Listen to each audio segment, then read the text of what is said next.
Good afternoon, RHS. Welcome to our Information Day webinar today.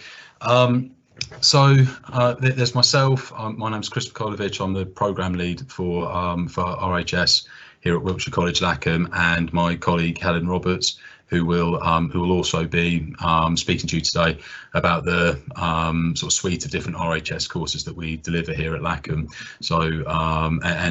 We'll go through the slides here and just let that sort of follow us through and break down the structure of the course for you, so that the aim of this really is to make sure that everyone knows exactly what course they're going on to and understand really how that framework works. And in terms of questions and things, we've got a sort of live event Q&A in the corner of the screen. We can pick those up at the end. So you might find that if you've got sort of some burning questions and things that you want us to answer, it might be that we cover it during the course of the presentation, but we'll have a look through those and answer any of those questions at the end. If you sort of miss that, or if you're watching this not live but later on because it's recorded, then obviously you can email us as well. You'll have our email addresses there for myself and Helen, and I'd suggest for practical courses you'd email me, and for theory courses email Helen Roberts. Okay, but yeah, so let's start then. So welcome to Horticulture at Lackham. Next slide. So studying at Lackham, practical resources, historical walled garden, professional glass houses. They've actually just recently been refurbished with automatic watering systems, polytunnels, a range of formal gardens, arboretums, extensive horticulture library and design studio. We won't worry about this video actually, because it gets a bit complicated. It's just a video of the walled garden, but working on an estate, we've got obviously a large range of professional resources for you, and we're a grade 1 RHS centre. You know, that's part of why people come to study at Lackham on the practical course for those sort of facilities, if you like. Next slide. So the level 2 practical horticulture, it's there's no sort of prerequisites for entry to this qualification. It's the same academic level as GCSE, and it's a kind of entry point qualification, so you don't need to have lots of former training in the subject, and can use this as sort of starting point into the subject. It consists of 6 mandatory units and 1 optional unit, for which we the sort of centre, if you like, picks which optional unit will be studied, and makes up 7 units to make up the qualification. So those units are soil testing, seed sowing and vegetative propagation, practical skills in ground preparation for seeding and planting, practical skills for establishing seeds and plants in soil, care and pruning of plants, and plant identification, a range of common garden plants, as you can see there. Can I just have the next slide, please?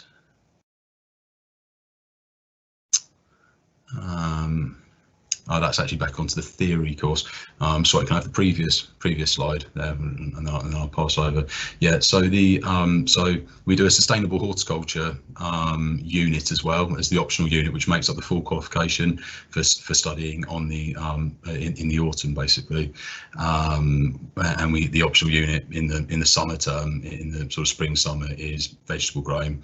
So otherwise the 6 units will sort of cover all the core underpinning horticulture and make up sort of 90% of the course, regardless of what time of year you're studying with us. We'll go through some dates and things for those, and go through in a little bit more detail later. But if I just hand over to Helen, and we'll move on to the next slide, and Helen can just introduce some of the theory qualifications.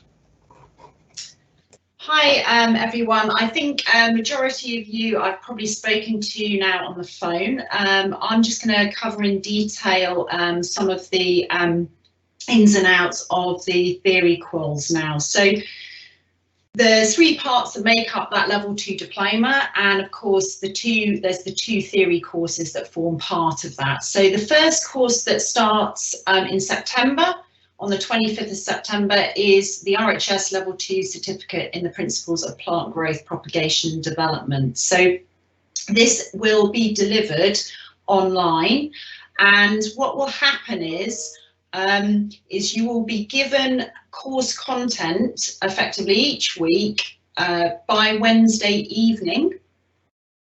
And then I will run an online tutorial via Microsoft Teams for an hour and a half on a Friday at 3 o'clock until 4:30. So what that enables you to do is get sufficient time to get through all the content sort of on Thursday and then through on Friday, and highlight and flag up any questions that you might have relating to the actual content that we're covering that week. So essentially, these 4 units that are covered are plant classification, structure and function. So that's basically plant sciences.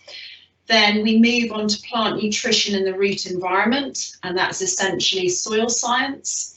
Then we move to maintaining plants' health, which is pests and diseases and plant disorders. And then the 4th and final unit is understanding plant propagation. So in terms of the delivery of the course content, each week we do a certain part of each of those 4 units. So they run in parallel, those 4 units. Okay.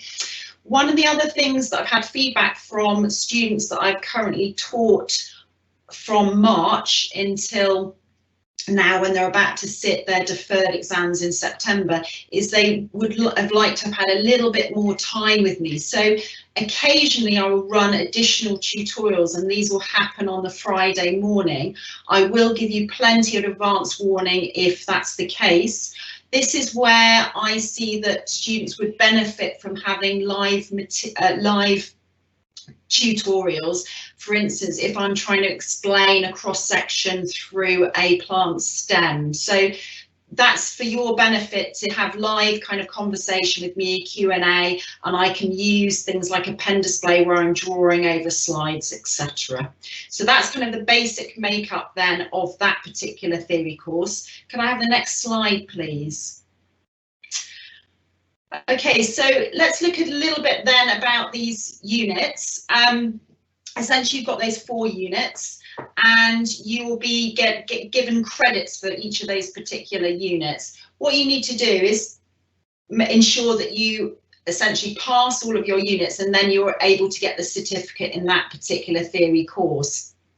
To pass, you need to get 50% in the exam. So all of the theory courses, all the units are assessed by an examination at the end of the unit.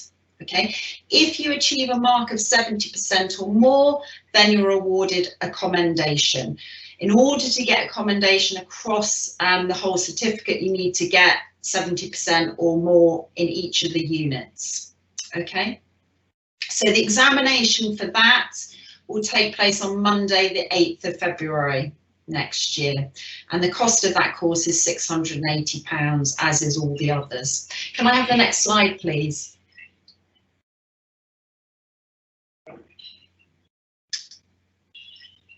Excellent, thank you. The next theory course then is the certificate in the principles of garden planning, establishment, maintenance. Again, this consists of 4 units, and this course will also be delivered online as well, and this will start in February next year.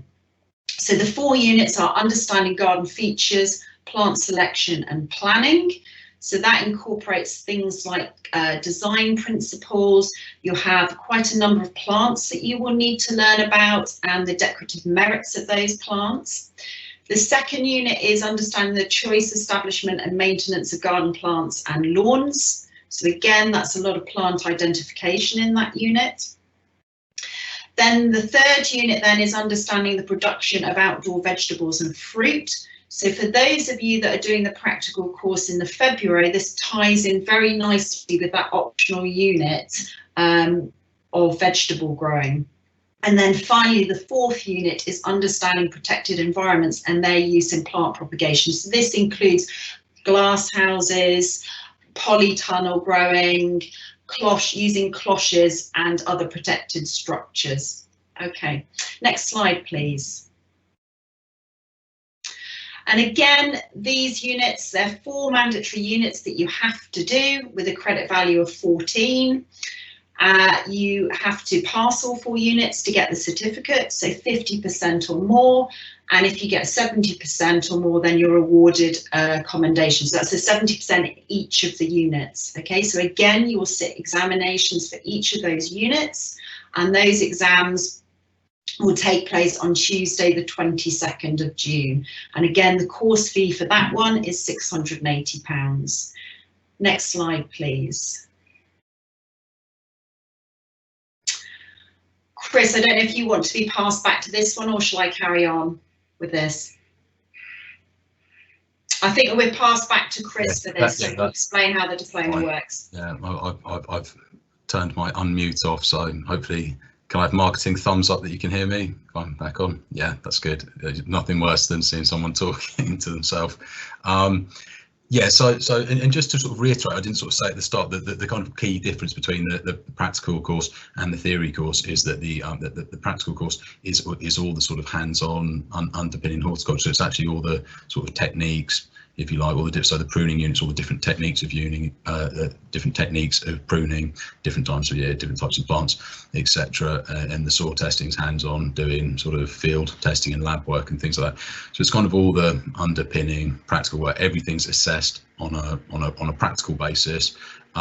So it's down to myself and Helen to see that you can complete a task to a professional standard, and then we'll sign off as that element of the course. You know, if that student has been passed, there's no sort of exam or whatnot, or sort of written work. We do have these sort of weekly pro formas, which are where you might have to, you know, it's normally a single sheet of A4, and it's just capturing some written sort of content backing up what we're doing on all the practical assessments.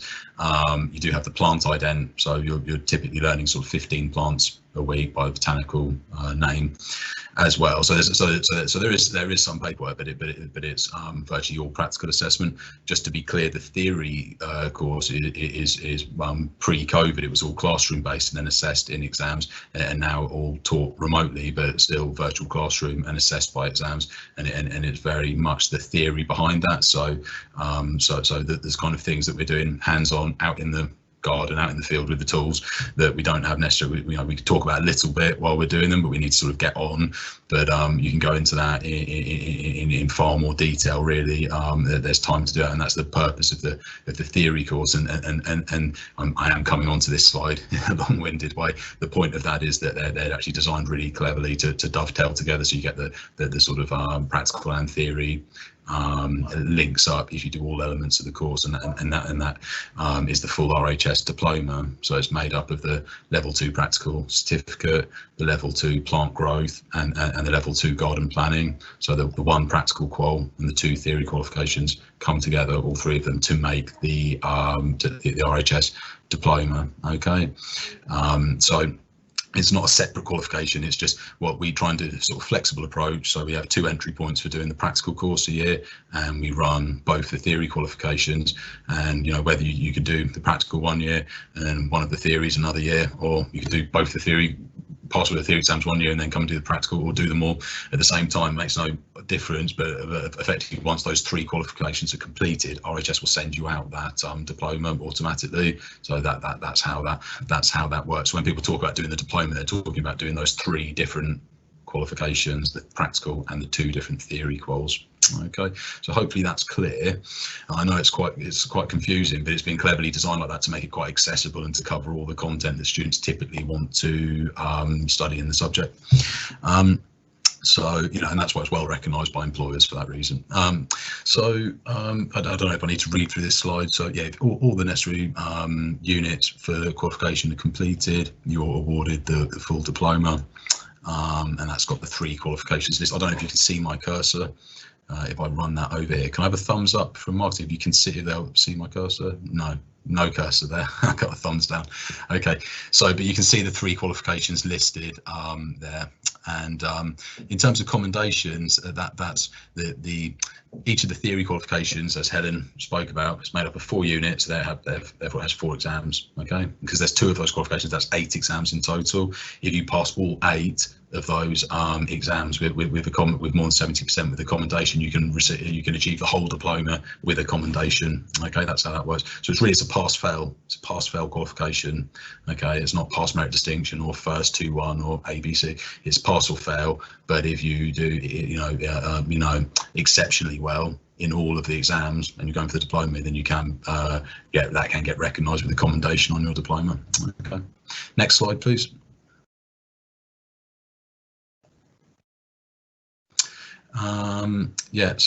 Terms and conditions. At the end of the course, you'll be accredited with all your complete units, even if you've not completed the full qualification. What this means is, for example, you were to miss an element of the course, say you didn't complete all your plant identification paperwork, or missed some of the seasonal pruning that we didn't have a chance to repeat or something, because we'll try our best to repeat things for students as much as we can. But obviously, if a student or candidate fails to attend a number of sessions, or fails to pass an assessment a number of times, there's a sort of limit to how much we complete. It rarely happens actually, but if that were to happen, the point is, it doesn't mean you failed the whole qualification. It just means that individual element would need to be repeated. But you still get accredited. You still receive from the RHS accreditation for all the complete units that you had passed, and then they can be completed in the future should you wish to do that. Additional training and assessment provided at the end of the course. So this is kind of, again, it's the same thing. We're prepared to, if any RHS candidates have an amount of work to complete beyond the end of the course end date because they've missed sessions for whatever reasons, rather than having to wait another year or come back in the future to complete that qualification, we will offer the opportunity to do sort of catch-up sessions at the end of the course. But the college requires, because obviously we don't work for free. The college has to charge our time, so that's £65 per assessment session for subsequent sessions. But again, that rarely happens. We timetable to have a whole day of catch-up assessments at the end of the course anyway, and we rarely go beyond that. But it's better to know this at the start before you've started the course than be told it at the end as a sort of surprise, if you like. That's why we include this in the presentation. Next slide, please. So exam fees £17 per exam, and for which there's 4. So exams are £17. That's the fee the RHS charges for marking the exam paper. It's not included in the overall course price that was listed earlier. Next slide, please. So that's just got your prices there. So each course is £680. Okay. Learners who, because the course is co-funded, if you decide to opt out of the assessment, you have to pay the exit fee. Well, again, this is really, this is really the sort of college finance side of it, if you like. So the course is co-funded. That means that the college receives the same. Again, you pay £680. The college receives another £680 from the government, and that's what makes it cost effective to run the course. But the college only receives that if people sit their exams. Okay, so if you're doing one of the theory qualifications, you say, well, I'm just here to, and we have had students say this is absolutely fine. I'm just here to study the content, but I'm not interested in the actual qualification at the end of it. So I'd prefer not to sit the exams. Then of course, we can't afford to effectively have that student. So we say, if you don't want to do the exams, you pay what that means is you're paying another £680. That's the exit fee, really, which normally encourages people to sit the exams, unless there's a particular reason why people would feel uncomfortable to sit exams. So obviously can look at those things as well. Okay, my job's really to teach horticulture, but this is all things that we prefer to put all this in at the start when we talk to people about the course. So again, there's no surprises later on. Okay, next slide, please.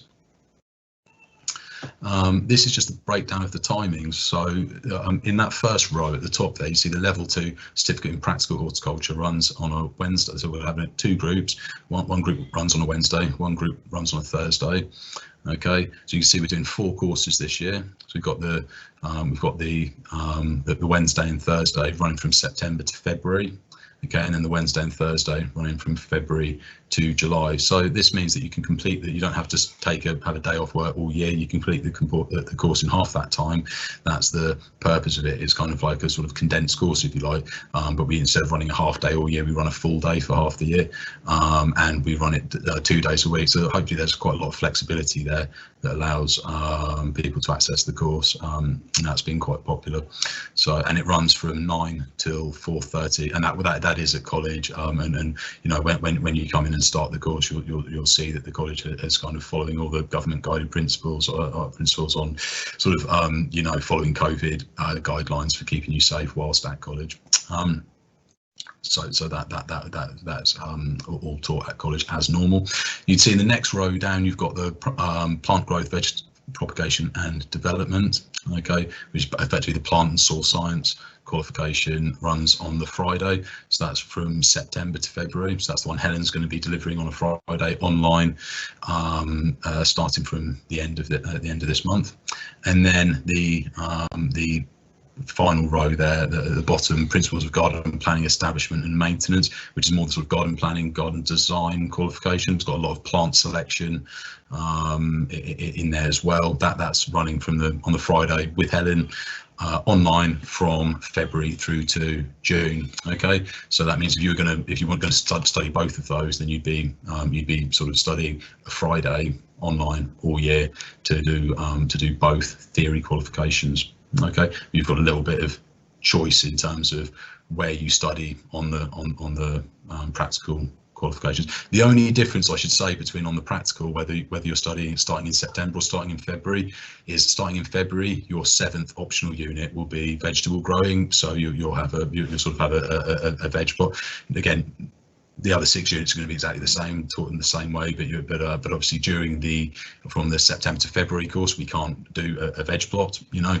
And the other unit we found very popular in the past with students is the sustainable horticulture unit, which we can teach outside of the growing season. So that's just worth bearing in mind. If you've you know, generally both of those are quite popular. The course is virtually identical anyway, but if you have a preference on one or the other, then that might influence your choice on where you're sat on those. And of course, it's subject to first come first serve. These are quite they're quite popular courses, really. So the spaces are sort of offered on a first come basis as well. So we'll try as hard as we can, and the sort of admissions team will try as hard as they can to facilitate people studying the courses that fit in best with their you know, previous commitments and whatnot. Next slide, please.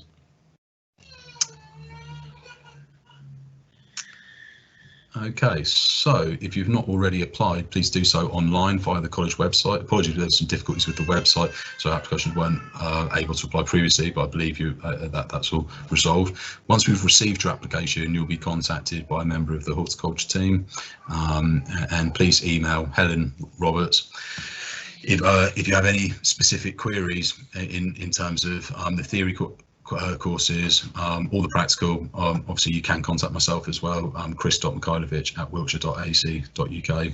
Once you've spoken to us, you'll be contacted by Chris Bates, who's customer service advisor, and she'll be able to actually sort of process your application through to enrolment and take payment for the course. So you only really sort of secured a place, if you like.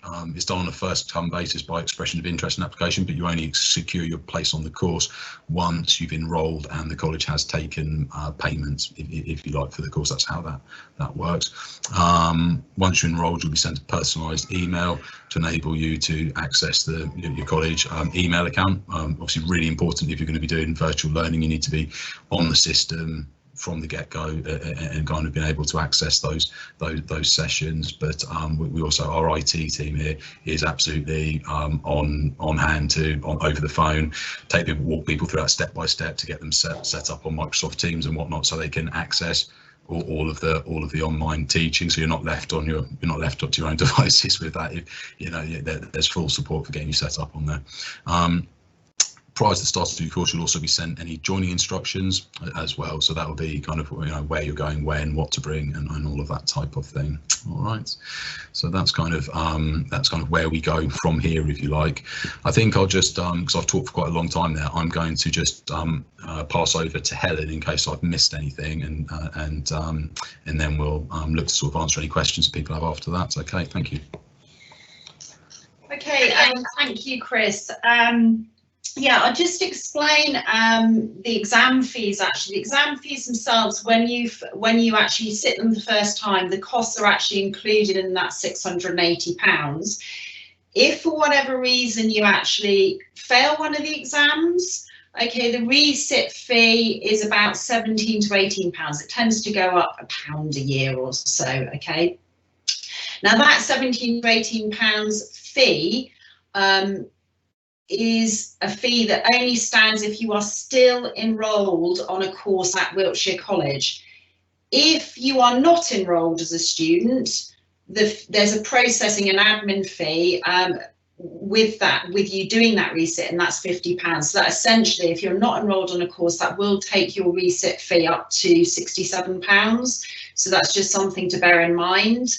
Okay, so that explains the resit process. The examinations will take place on site. Okay, so they are taking place at Lackham, and I'll be sending through information obviously nearer the time to you about those examinations anyway.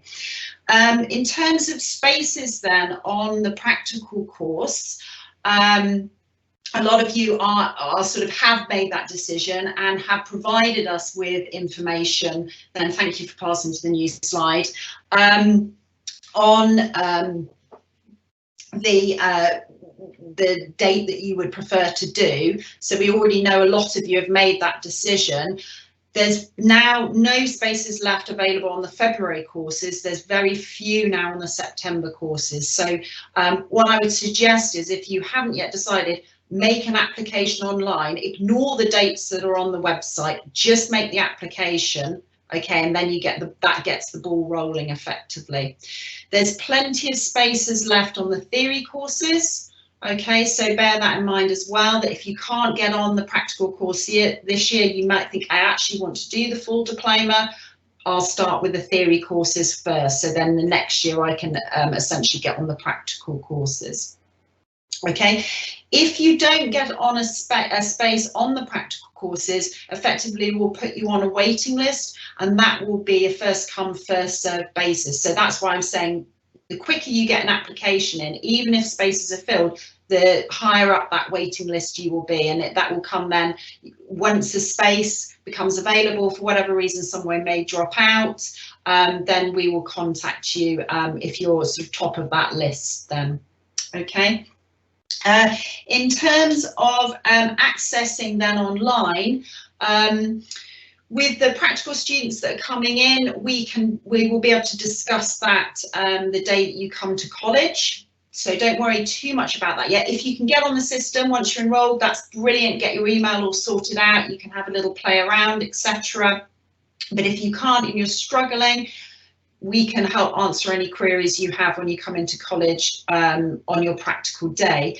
Those of you that are enrolled and intending to do the theory courses, like I said, once you are formally enrolled by admissions, you will get that welcome email, and that will tell you how to go through the process of getting online, getting onto email, being able to use Office 365, and the learning platform we're going to be using is something called Microsoft Teams, some of which many of you will already be familiar with. Okay, so what I foresee is the first session for the theory, in the joining instructions that I send out, I'm going to be just going through how to use Teams, where you find resources, etc., and sort of maybe just show you how to do certain things, etc. So rather, if people can't actually get onto the system, that means I haven't actually started the unit nitty gritty in the content, and people aren't going to then miss out. So it's really sort of navigating around the system. I'll introduce you literature that you can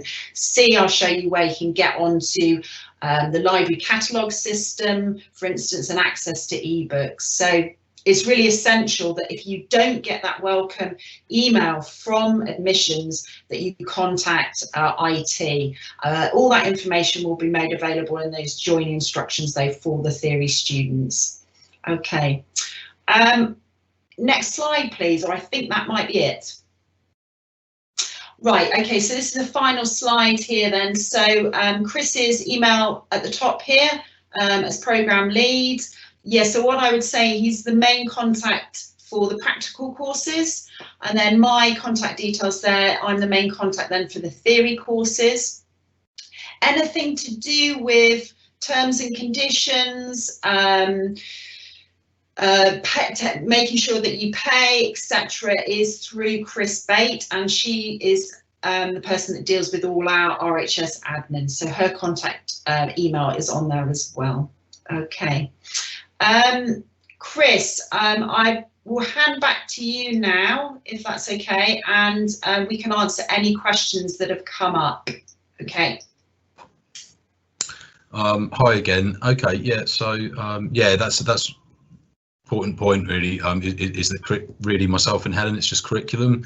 So so I can answer any sort of questions you have really about the practical RHS course, and Helen likewise with the theory qualification. But anything to do with sort of finance, timings, processes, all of that kind of sort of side of things is all done by Chris Bates, and it's just unfortunately we simply don't have time to sort of field all of those inquiries and keep sort of lists of who's waiting for which course and whatnot ourselves, and actually we'll just end up getting stuck in the middle between you and Chris Bates if we try and do it that way. So it's much better if you just email Chris directly, but email myself and Helen directly with any questions related to the curriculum, to horticulture. Yeah.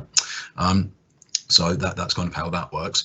And in terms of the questions there, so it looks like I'm just looking down there, quite a few people have sort of said, yeah, thanks, that's kind of answered the questions within the slide, but there are a few coming up, so I'm just going to go through these one at a time. So should I be applying for the course in spring 2021 that I want to do now, as well as the one I want to do starting in September 2020? Yeah, and I'd say yes to that, because I think I think that the courses are kind of like quite oversubscribed, and so I'd apply via the website, or if not on the website, email Chris Bates and let her know which course you're interested in, and get that application in. So then it holds a space for you on that course basically. So people will be contacted to sort of make payment and secure enrolment places by order by you know, first come basis, by order of application or expression of interest, if you like, because that's the only way to make that fair effectively. So that, you know, in deciding on which people get to access the course. So hopefully that answers that question. That yes, I would apply for the course for the spring as well now. Yeah.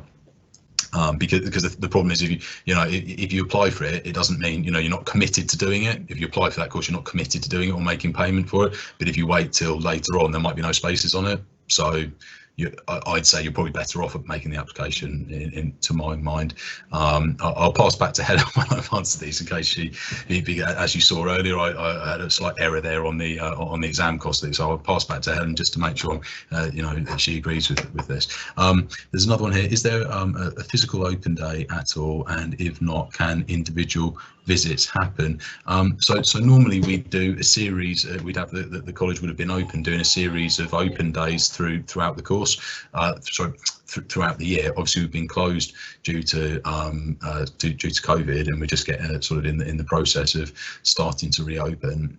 So really, that hasn't been possible. Whereas normally you'd be able to come around and do sort of look rounds and see all the facilities and the site and things. It's just not it's not been possible to do that. So no, individual visits can't really happen either, because once you come in, it's going to be under a system if you're going to be in the sort of land-based bubble, and specifically the horticulture bubble, whereby you only have socially distanced contact with a limited number of other people, and have access to one bathroom, as opposed to any of the facilities around the college, and that type of thing. And it's a way of keeping people safe. It would be impossible to really. Normally, it's like, yeah, absolutely, you can come virtually any time. We're quite happy, like the gardens team and ourselves, quite happy to show people around horticulture and all of the rest of it. But it's just really different under COVID. So unfortunately not.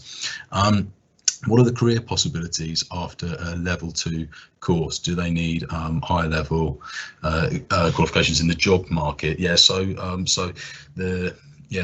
lot of employers, specifically if you look at jobs advertised, do specifically ask for RHS qualifications. So that they're certainly very highly. They're probably the most highly regarded sort of commercial qualification in horticulture, really. So that sort of stands for itself. In terms of whether it's level 2 or level 3, level 3 is more of a sort of supervisory level qualification. So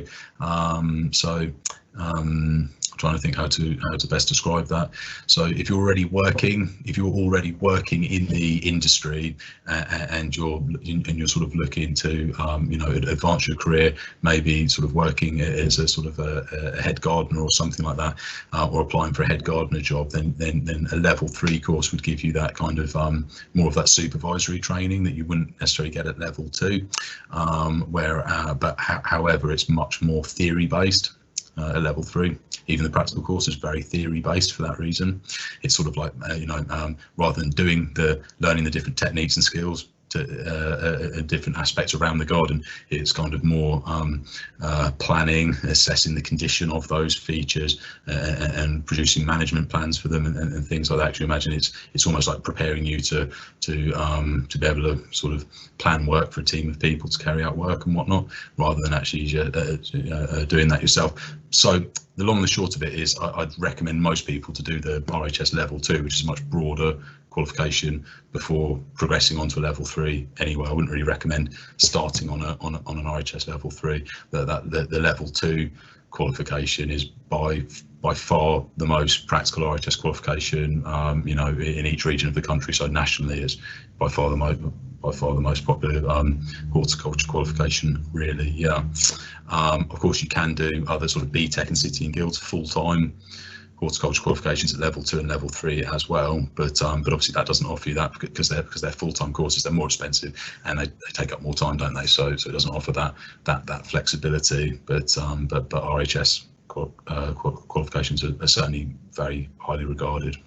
So I hope that helps. In terms of career possibilities, it's going to give you that opportunity to apply for jobs, depending on where, in this region, there's lots of jobs get advertised on estates, and if they're looking to take on someone into their gardens team, they're having some previous training like an RHS level 2 qualification is going to give you a distinct advantage over someone who hasn't got that. So absolutely. Or even carrying out your own independent work. A lot of people would come and do those qualifications with us to sort of give themselves like the confidence to be able to go and sort of run their own gardening business and do their own sort of client gardens as well independently. But again, it's a nice thing to be able to actually sort of say to a client that you've got that qualification. Okay. So that was I've heard of the Big Red Book. Yeah. Do you recommend this? Is there one specific RHS textbook per course for the diploma we could buy? Okay, that's an interesting one. So the RHS Big Red Book is the Dawson handbook for horticulture students, which is fantastic, and the RHS textbook is the C.R. Adams Principles of Horticulture as well. But these are very much for the, I'll pass this over to Helen in a moment, but for the plant growth and development qualification, that those two books are specifically very helpful for revision purposes and for your training for those units. There's not really a specific book that you need really to go out and buy for doing the level 2 practical qualification, but we can go with this. This is something we kind of, myself and Helen, go through this type of thing in detail on your first day on the course as part of your sort of course induction, if you like. age range, what type of people do you normally have on this? So on both the practical and the theory course, the age range I'd say is probably from kind of early to mid 20s, starting out in the horticulture industry or getting some recognised qualifications in horticulture through to sort of 50s, 60s and upwards. Again, retraining, reskilling, and sort of hobbying and things like that. So a real range really of ages, but it's not a 16 to 19-year-old typical FE course. The RHS courses are mature students, so it's a professional teaching and learning environment, learning a commercial qualification with other adults, which hopefully that answers that. Please, can you be more specific what is covered in the practical course this term? More specific, okay, that's fine, I can do that. Can we just whiz back, please, to the slide, or I think it's the second or third slide of the presentation, and I'll just quickly do a couple of moments more detail on those units. Sorry, I don't know if that's difficult to go back. If we can go back to the start.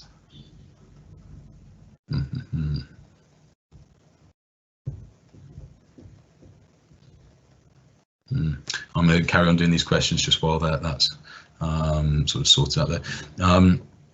What time would the Friday morning advanced tutorials be? Again, that's one for Helen. She'd come back to when I pass back to Helen.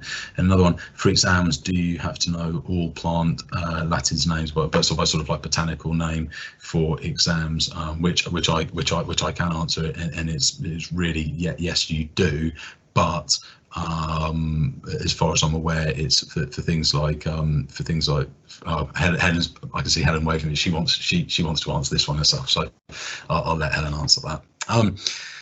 That's fine. Yeah, it looks like we've just got an issue there for bringing the slide back, because I'm not actually controlling that PowerPoint. So what I'm going to do is just talk through that RHS practical just in a little bit more detail. For the content. So in terms of this term, for the sustainable unit that's different from the summer term, that covers things like composting, making your own compost, wildlife habitats, rainwater collection, biological controls in terms of pest predator insects, and biological controls in glass houses. So all those kind of aspects of not necessarily organic horticulture, but things associated with sustainable horticultural approaches. In terms of the core units, which are the same for both, the soil testing is soil hand texturing, soil pH testing, and understanding really why we test soil in the first place, and a little bit about how we how that sort of works in terms of our practical work of soil cultivation. So we do primary and secondary cultivations, and we kind of link a bit of science of soil structure and whatnot into into the hands-on skills that you'll be taught on how to actually cultivate soil, and what impact that has on plant growth and development. We do a lot of planting, obviously, so like containerized and bare root tree planting. We also do some hedging, and a lot of propagation from seed, direct sowing, and a range of different planting techniques for sort of shrubs and things, potting up and potting on. All of those sort of industry standards on techniques for different planting. As well as that, we have the plant propagation, so with all the different types of cuttings. There's sort of root, leaf, or stem cuttings, different methods of vegetative propagation, propagating plants. Pruning, so different pruning groups, different seasonal pruning that's carried out on different plant ranges of plants, and I think I've covered probably most of them there. So it's really kind of like a very hands-on very hands-on course in terms of you know, how the practical works, and it's pretty sort of quick fire. So you'll have sessions with myself and Helen that run back to back from 9 to 4:30 with a short morning break and a lunch break and a short afternoon break, and we kind of cover quite a lot of content really, to sort of get you all up to speed on these different you know, areas of the subject. Okay, so hopefully that gives you a little, you know, sorry, without anything, it's rather, maybe that's better really than just reading out a PowerPoint slide, I don't know, but hopefully that gives you a bit of a feel for it. Okay, so I think I'll pass back to Helen. You can just pick up a little bit more on the exam type questions. That's okay, Helen? Yeah, thank you, Chris. So in answer to what time Friday morning advanced tutorials would be, I think we're making it nice and civilized, and we go for 10:30 till 12. Okay, so hopefully that will suit everyone. Potentially, if you've got school drop-offs, etc. to do, that will sort of suit most people then are doing that online. So I think we go with 10:30 till 12. In terms of, yeah, in exams, knowing the Latin names or knowing the botanical nomenclature, you will need to know that. So you will need to know genus and species, or genus and cultivar or variety. But I will go into that in more detail when you actually do the courses. We have to cover botanical nomenclature very early on in the plant science unit, so we will be covering that. In terms of textbooks as well, yeah, Chris is very right. The Peter Dawson horticultural handbook is absolutely brilliant. It's got some excellent diagrams in it, showing cross sections, for example, through stems, through roots, etc., which you would need for exam questions and answers. That book, I believe, it may not still be in print, but Chris might correct me later on, but you can easily pick that up, secondhand copies on Amazon, for example, or on eBay, etc., or even in charity shops. So that's an excellent book. And the other one, as Chris said, is Principles of Horticulture by Adams et al. There's the latest edition, which I think is about £30, or you can get older editions. And they're just as good. They just have a little bit more information in the newer editions. That book itself is available to view via our library catalogue as an ebook. So if you're happy to look at that book as an ebook, you can save yourself the cost of £30. So that's something to bear in mind. And some of the other books then in relation to the garden planning unit then, there's two. There's one called the Essential Garden Design Workbook, which is by Rosemary Alexander and Rachel Myers. Okay, so I'll let people, at the start of the session, I'll run through the key textbooks anyway. With the theory units, there's a big reading list, but I'll sort of really pull out the critical ones because that reading list is very, very lengthy. And by all means, you don't have to read all of those books. In terms of the other book that I would recommend for the garden planning certificate, it's the Encyclopedia of Garden Design, and that's an RHS textbook as well. And we do have a copy of that, I think, in the library, but at the moment, access to the library is not allowed. Those of you on the practical course, you will be able to ask library staff. You can contact them for particular books you want, and then those books will be delivered then to our horticulture classroom, and then we can give them out to you. Okay, so that's how that system's going to work. Doesn't help those of you on the theory course, so you're going to be relying much more heavily on the use of ebooks, etc. A lot of people choose to buy their own copies, particularly their own copy of Principles of Horticulture. So just something to bear in mind in terms of access to libraries. Okay, at the moment. And I would second Chris in terms of the age range of the people on the course. Yeah, you're going from early 20s right up to retirement age. And you've got people that are wanting to do career changes, people just doing it for general interest, people wanting to upskill, for instance, you know, they're already working in the horticulture industry, but they actually want to get that RHS diploma. So a huge range of people from different backgrounds, different professions. But what's lovely about it is, of course, everyone has a passion for horticulture. Okay, I think possibly that's answered the bits that I need to answer. I'll pass you back to Chris, but I think probably we're coming to the close now of the webinar. So if you have any other specific queries or questions, then please feel free to email us on those specific email addresses. And I look forward to seeing you in September, either online, face-to-face, or later on in the year in February. Okay, so I'll pass you back to Chris then. Thank you. Okay, thanks, Helen. Yeah, so that, I think that's kind of answered it actually a lot more articulately than I was actually for those. So that's really helpful. Thanks. Yeah, and I think that kind of has sort of brought us to the end. I haven't seen any other questions pop up in the last sort of 5 minutes or so. So I think really, you know, we said till 3 o'clock. We'll maybe wait on another couple of minutes to see if any late questions come through. But otherwise, you can just email Helen or myself. That's fine. In terms of the kind of learning the botanical names for plants, I don't want people to sort of be put off by that, because it just seems to be something that that people tend to sort of worry about more. Is learning plant names and things, and actually it's not something that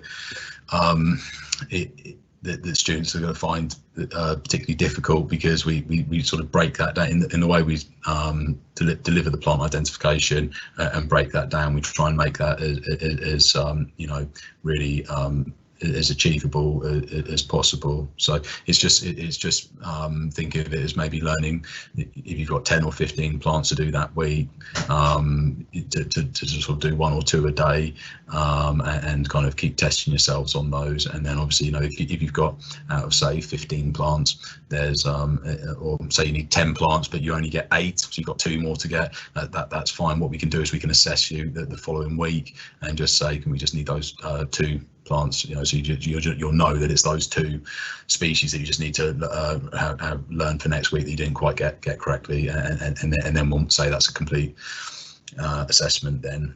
Okay, so the quality there is assured, but it's not kind of like panic, oh, I failed because I don't know my plant names. That's not, no, the idea is for you to come in and enjoy learning about horticulture, not to be panicking about you know, learning botanical names in particular. So hopefully that answers that. And the other thing is that when you're studying at level 2, there's a plant species list which actually we provide when you're doing your assessments. So that's really going to help quite a lot in terms of spelling, because you know, obviously if you know it's an Acer palmatum or whatnot, then you can look that up under the letter A and you can find the spelling of it. So you know, you don't fail plant identification test. It's not a spelling test, it's an identification test. If you can identify the species accurately, then you can actually use the species guide to look up the spelling and things. Okay, so that's another thing that's just to reassure people, because I think that's sometimes a little bit of an off-putting part of studying horticulture sometimes. I haven't seen any other questions come up, so I'm going to finish there 5 minutes early, and look forward to seeing you all in a few weeks' time. So I think it's 23rd and Wednesday 23rd, Thursday 24th of September for practical courses. And that'll be myself and Helen, and it's just Helen on Fridays, starting on the Friday the 25th of September. Okay, and we shall see you all then, but I'm sure we'll receive some emails before then for bits and pieces that people have thought of, and that's absolutely fine. Feel free to email us those, and please do email us. Don't just ring the college number and leave a message with them. It's much easier if you just email us directly, and we can answer those directly. It's much easier than getting sort of caught in a sort of communication spiral through the college of people trying to get back to other people and whatnot. Thanks for all attending this horticulture webinar today, and we'll see you in a few weeks' time. Thank you very much. Goodbye. Thank you.